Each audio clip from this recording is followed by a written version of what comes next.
Hey guys, it's Grant, and today I'm going to be trying something different and using this account as kind of a movie review account.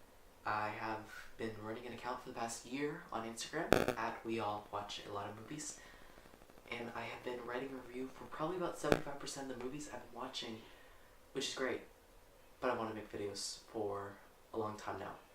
So I'm back. New year, new me. So I'm going to talk about some of my favorite movies of this year, my top 10. I've seen 52 movies that have come out this year. The ones I have not seen yet, I'm just going to read off my list here. If Beale Street Could Talk, The Favorite, Free Solo, Minding the Gap, Crime and Punishment, Cold War, Burning, A Star is Born, Shoplifters, Suspiria, Widows, Sorry to Bother You, Can You Ever Forgive Me, Searching, Halloween, Vice, and Bumblebee. Those are the films I wanted to see but I've not gotten to see yet. So, here are my top 10 movies of this year. My 10th pick is Paddington 2. Paddington 2 is a great family film. It's a film that doesn't sacrifice its wit and its charm and its cleverness just because it's a family film. I feel like so many directors and filmmakers feel like they have to compromise their vision because they're making a family film. But Paul King here just embraces it and gives it this warm, loving hug and treats everything he's doing like it's important and like it matters, because it doesn't matter if you're a kid or an adult. What you do is significant. Paddington 2 was fantastic. It was kind, it was lighthearted, it was fun, it was funny, it was hilarious, and it's a great family film. Paddington 2 is one of the best sequels of this year. The number 9 pick is First Man. First Man is Damien Chazelle's cold, distant biopic follow-up to one of my favorite movies ever, La La Land. And it's nowhere near as good as La La Land or Whiplash, which are both amazing, in my opinion. But it's still really, really captivating, and it's such an interesting story. There's so much to Armstrong's life that I never knew about, that I found out he's not just the first man who walked on the moon. There was a lot of steps that it took to get to that process, and it's really fascinating. And so I'd really recommend you watch First Man, especially because I live near Houston, right? So there are a ton of people from NASA and a ton of engineers. When I saw this opening night, there were a ton of people in the crowd, and I think they were all very pleased because it really does drive into that technicality of it, as well as the person that Neil Armstrong was and the struggles that he had to go through in order to get to that achievement that he had. So I'd really recommend First Man. It's beautiful. The score is fantastic. One of my favorites of this year. Just had some pacing issues.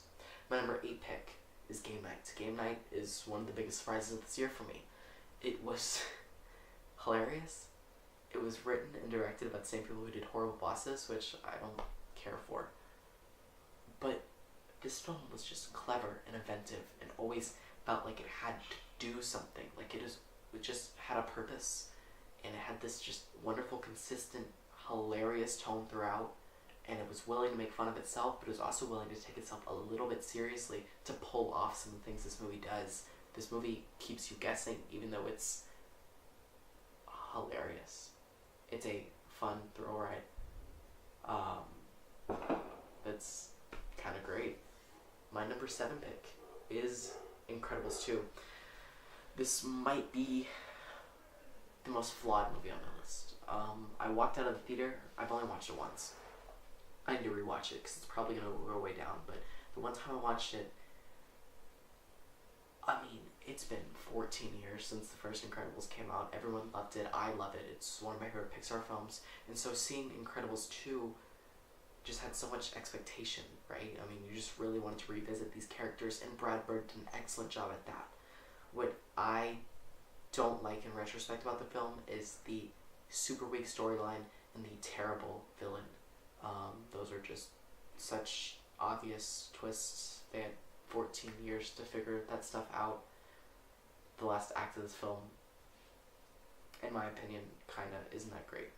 But that doesn't stop me from loving seeing the Parr family again and loving to go on another adventure of them, even if it's very similar to the first Incredibles. My number 6 pick is a huge surprise for everyone, and that was Spider-Man Into the Spider-Verse. Spider-Man Into the Spider-Verse was fantastic, and it blew my mind. My only real issue with it is that I wasn't attached to really anyone. But besides that, the animation was amazing. It's the best originally styled animation I've seen forever. It was witty. It was rapid fire pace. There were so many different Spider-Mans. I love Spider-Man, by the way. And it was kind of hard to keep track of them all, but this film pulled it off because of how well it was directed and how much thought and effort was put into it. You can just really tell there was a lot of passion for this film, and it really paid off. This movie is enjoyable start to finish.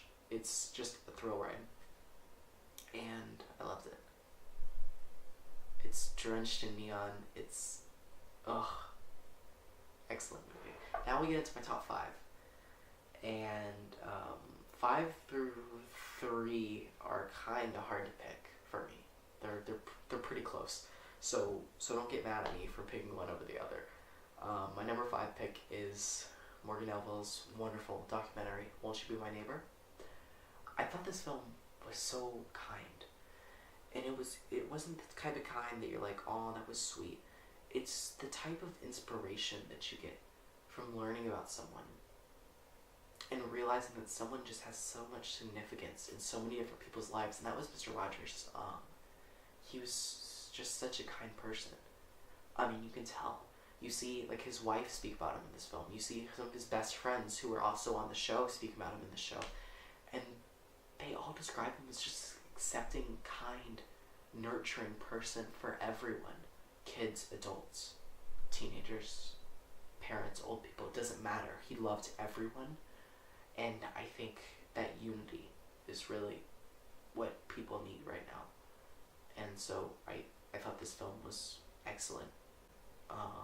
It was interesting all the way through. I loved it.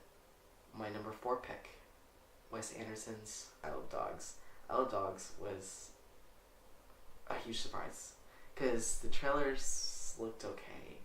If I'm being honest, I wasn't super excited, and then I saw Isle of Dogs, and I did not think there were going to be better movies this year. I thought Isle of Dogs was going to be it. I thought 2018 peaked early. But just, it was so inventive. The stop motion here feels like it is essential to the story. And I think there are very few people who can do that besides Leica. With their Kubo and Shoestrings is excellent. Coraline's really good. Movies like those are, stop motion feels necessary. And I think with Isle of Dogs, Wes Anderson achieved that. I think he found a new medium. It's fantastic start to finish. The whole film is just so heartwarming.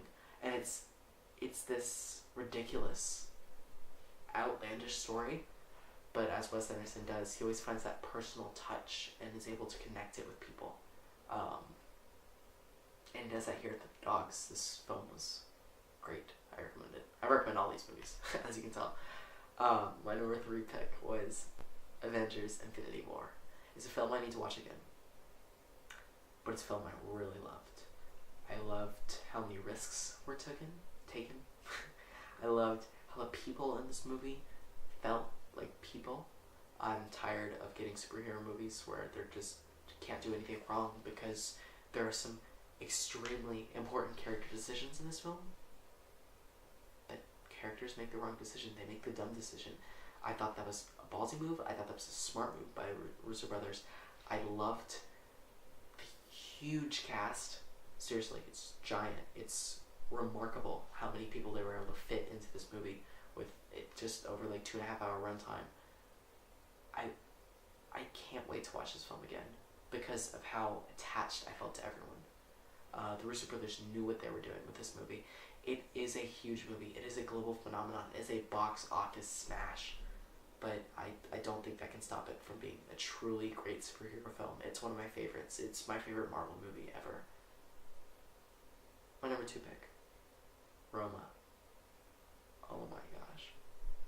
I got scared because when I first saw the reviews for this film. I was overwhelmed, right? I mean, everyone was calling this Cuarón's masterpiece. It's wonderful, it's fantastic, and it is. It's by far his best movie. Besides Prisoner of Azkaban, which I think is his masterpiece. But his, I don't know, his fluidity in the film, the way this film was directed and shot and edited, everything is done by him, and you can tell it just has this personality to it that it's hard to get from a bunch of different people doing something. It has this consistency and this homogenous self-existence. It's in Spanish, it's black and white, but it's moving regardless of who you are. And I think that's why, even though this has the best sound mix I've ever heard and some of the best cinematography my eyes have ever seen, it's still such a personal story that can be watched anywhere by anyone, and I think they can have a connection to it. It's, some people would call it slow. It is slow, but if you're interested and invested in the characters' lives as people, which they pretty much are, Cuarón casted unknowns for this movie. There are no big movie stars in this movie, and it really shows. But they're all acting. They're all convincing as real people, because that's what the script was written to be. Just real people in their real lives doing real things. The effort put into this movie is so obvious. It's a work of art. Roma is fantastic, but I didn't give it a 10 because there's one movie this year that I think deserves it, and that's my number one pick, and that is Hereditary. Hereditary blew me away. I love A24. I love most of the work this year, though. Let's see. Yeah, this is the only A24 movie on my top 10, whereas last year I think I had 3 or 4. Not as great of a year. I still have not seen Mid-90s either, but the hype I had for this movie was extremely high, and this film exceeded it. I don't know how. This is a debut film. This is Ari Aster's first movie ever. It's an insane thing because it's so well-rounded. It's so dynamic. You have the quietest of quiets, and you have the loudest of explosions and angers and assaults and just people screaming at each other, and it's brilliant. Hereditary is a magnificent piece of film. It is an example of what the medium can do to you. It can get under your skin and just invade you. Hereditary offended me on a personal level. It made me feel violated by how personal it felt. It felt, I don't know, I feel like he just directed a film that you can see in anyone. You can see that evil, you can see that cruelty. And it's so dark and so despicable, but it's so well executed that it just works. Hereditary is fantastic. It's as great of a work as horror as it is a work of art. I loved it. Alright, those are my top 10 movies of the year. So, go follow me on Letterboxd. It's an app that tracks your movies. I track every single thing I watch on that app. At Grant Norris. Go follow my Instagram at We All Watch a Lot of Movies, where I review most of the movies I watch. But throughout this year, I'm going to try to upload more stuff on this channel. Upload more. I've been doing a few IGTV videos to try to see if I want to do YouTube again, and I think the answer is yes. And I've got a lot that I want to do, and I've wanted to do for forever.